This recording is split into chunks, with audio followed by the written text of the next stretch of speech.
Here today with Coach James Williams of the Fort Bend Marshall Buffaloes. How you doing today, Coach? I'm great, sir. Thanks for having me on. Thank you so much. You are welcome. So we're in the spring, which means there's all kinds of things going on. You've got other sports going on with your players involved in it. You've got college coaches dropping in to talk to you about your players.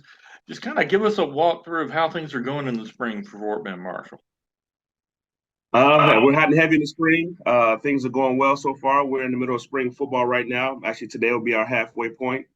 But also still going on is our track season. We have boys and girls teams competing at the state track meet next week. So a lot of those guys are still practicing and still going. And school year's coming to an end quickly. So we still got some things to do this school year and these next couple of weeks, and hopefully everything will go well. Now, you've got the advantage of seeing your football players in spring practice in the weight room, also out there competing on the track and any other sports. So how are some of your guys progressing? Doing very well. We do have some that are missing for track, which is a good thing, always a good thing to have. But the football teams coming together.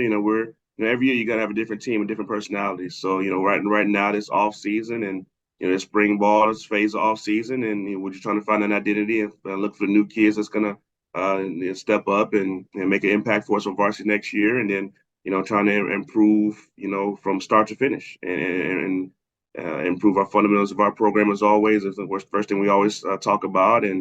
Um, and like I said, start from A to B. And this is what the practice we have 16 practices in the spring that we'll do, and this is the answer we're hoping to get answered.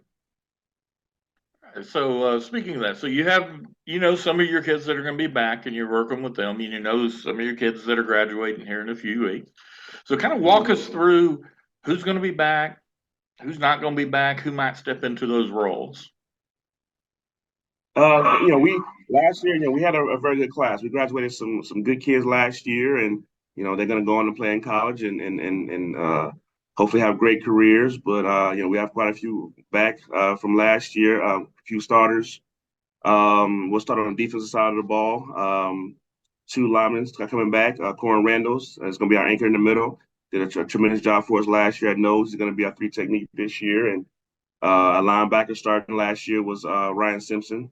Probably the one getting the most attention right now is Joshua Lair. He's our nickel. He's in our secondary, and he's a tremendous player, and he's kind of blown up in the recruiting world and has gotten quite a few opportunities for the next level. And so, like I said, he's getting the most attention right now. But William Mitchell's right there behind him at safety, and Paul Lucas is starting at corner, and Caleb Chester will be there this year at the corner as well. So we have especially on the back end, a lot coming back, plus some young guys that's going to be up on the front. So looking forward to that. And on the offensive side of the ball, starts the line of scrimmage as always. And Barrington Clements coming back on the offensive line. He'll be a 3-year starter for us.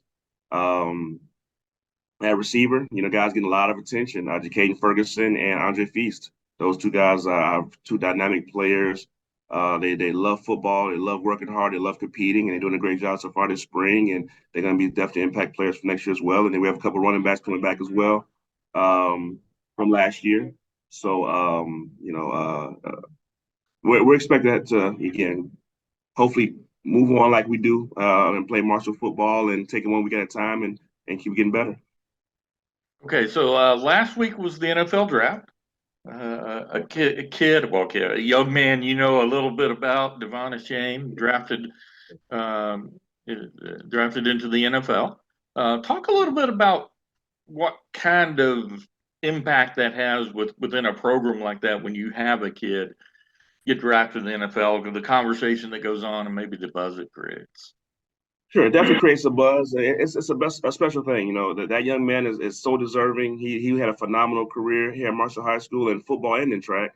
Went on to Texas A&M and did well there for 3 years. And he's gonna have I truly believe he's gonna have a long NFL career. And he's family. Everybody around here loves him and loves his family. They're such great people. And Miami's getting started. They're gonna get a great player, great young man who's gonna help them out for a lot of years. But it definitely helps the program because it's not something that happens every year. It's not something that happens regularly. So when you have those and you're able to celebrate people who were just in this locker room, say 4 years ago, and now they're signing NFL contracts and reaching their goals and dreams. It definitely says a lot for the program, for the kids to motivate them to continue to work hard.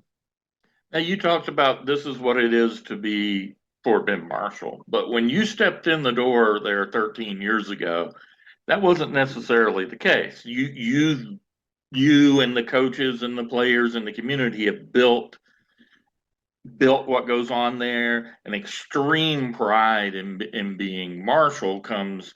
You see it in the players post on social media. You see it, in block. There's an extreme pride. Talk a little bit about the process that you had to go through over time, though, to build up that pride in Marshall. Yes, sir. It definitely didn't happen overnight. Like you said, 13 years ago, January 17th, 2010 is when I was hired here. And it was definitely not the same. I just put it that way. But we had to start from scratch. And most importantly, is setting that culture, and having guys around you that you trust, coaches around you who do a good job, who put kids first, who go above and beyond for these kids. That's the reason why we're in this in the first place. I'm a high school coach right now because of my high school head coach when I was in school. So I want to do that same, make that same impact for other young men. And so setting the culture was big. One of the biggest keys we have around here is I have five or more coaches who've been with me for 12 or more years, almost the whole ride. And I have another handful of coaches who've been with me for 8 or more years. So the culture has been built slowly but surely from day one, and it's been sustained. The same vision, the same voices, the same focus has been on board for a lot of years. And so the kids have bought into it early on. They had success in it, and they believe in it. These kids are phenomenal kids over there. This community is phenomenal. Such great kids, such great character. But in blocking, we believe in character, we believe in discipline, we believe in hard work. And when you take guys who have ability, who are gifted, and you focus on those things and teach them how to be great people and great men, and show them have pride in what they do, you're going to form in block. You're going to form a culture where success is expectation, and they compete every day for it. I mean, these guys work hard. These guys, there are no average days. These guys work, whether it's off season, whether it's spring football, over the summer and the season. These guys work really, really hard to have success. So, hopefully we can keep that up and reach some of our goals. But like I said, it started 13 years ago, and it's continued. And I give all the kids the credit. I give all the kids the due they deserve, because they're the reason we're successful. It's not us, it's the kids. Let's take a step back, try and take a big view on things here. So you've been around football for quite a few years, and high school athletics for quite a few years. You've seen a lot of change happen in that time. What would you say the number one challenge facing Texas high school athletics right now in 2023 is?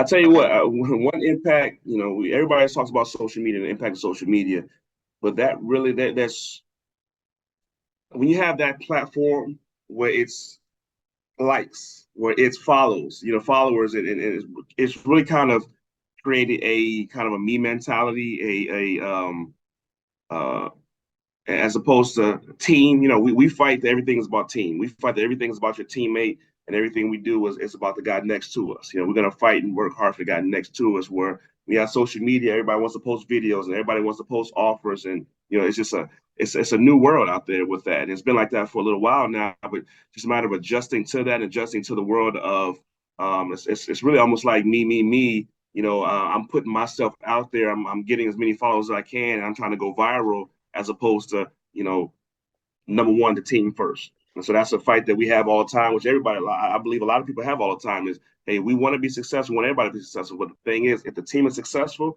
then we all can be successful with it, as opposed to one person, hey, I scored 3 touchdowns tonight, I'm good, but we lost the game. That's not acceptable. We want the team to win, the team to be successful, and then the people around it will be successful as well.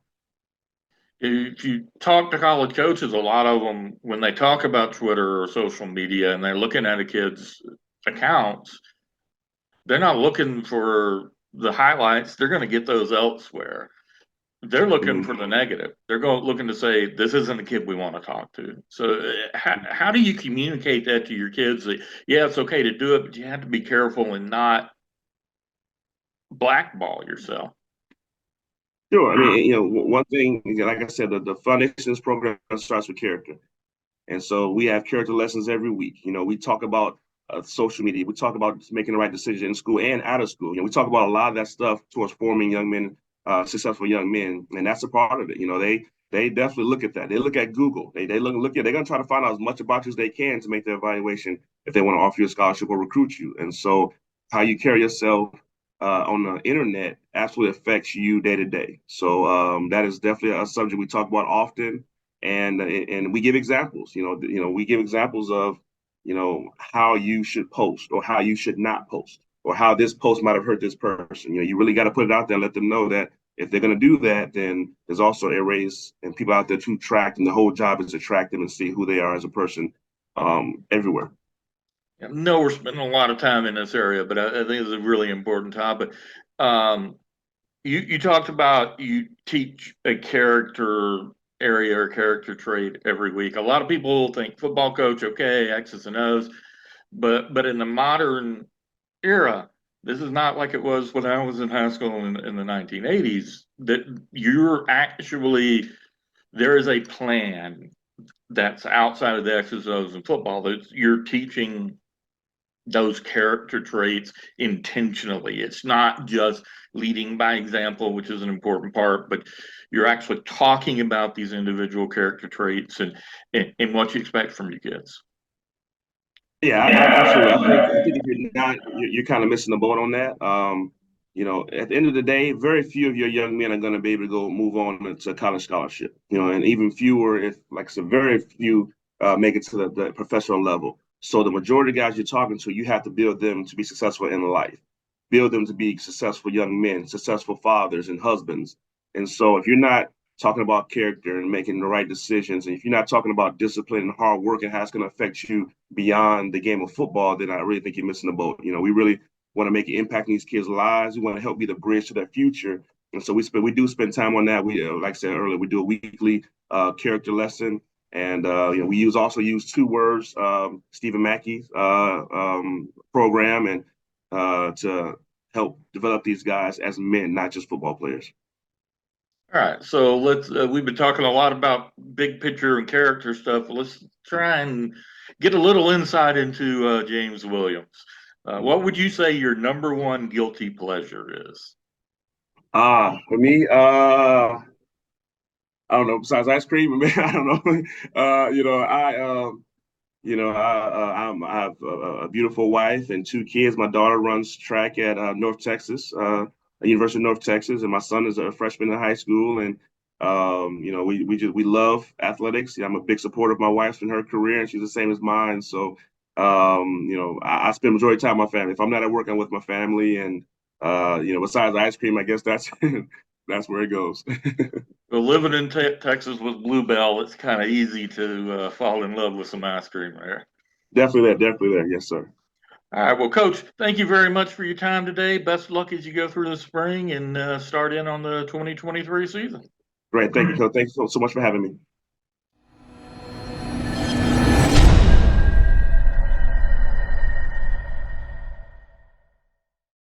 LoneStarGridiron.com. Access the complete history of Texas high school football, over 100 years of information, win-loss records, coaching histories, individual stats, records, and more. Lone Star Gridiron, the authority on Texas high school football.